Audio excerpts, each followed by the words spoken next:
Alright guys, so for this particular project you'll need a tool called a nail puncher. The one that I have in my hand is called an Air Locker AP700 Professional. I bought it on Amazon for about $50, so it's not too bad in terms of price.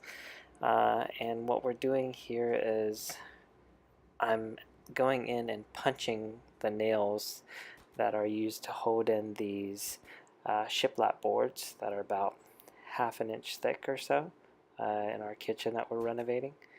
You can see here that I'm just scanning the board and looking for the head of the nail and lining it up with the gun and pulling the trigger. It's air compressor driven, so uses about 100 psi, so a small 5-gallon tank is more than enough to do this job. And what you'll notice is you're really looking for these little finishing nails that are driven directly into 2x4s.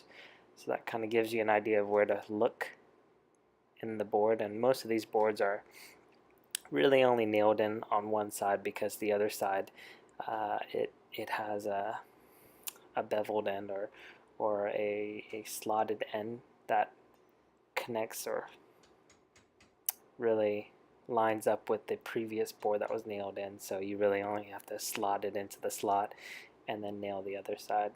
After you punch the nails out, what you're seeing me do here is just kind of take a crowbar and sort of pry it away from the board. Now, if I didn't have the nail puncher, what would probably happen is the board would come off, but I would end up with a lot of damage on the board. Whereas with the nail puncher, you just kind of end up with these little nail holes that the puncher leaves behind, and this can be easily sealed up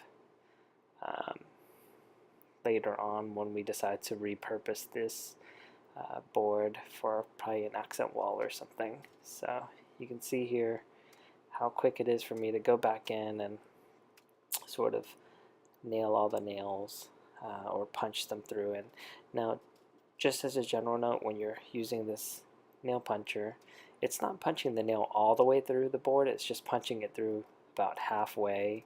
And it's really the main purpose of it is to primarily help you pull the board off of the support structure a little bit easier without damaging it.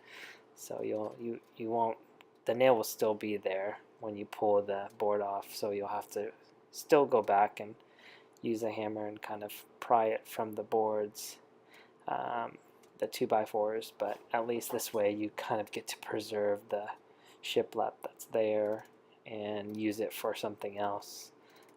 So this is kind of my way of removing shiplap.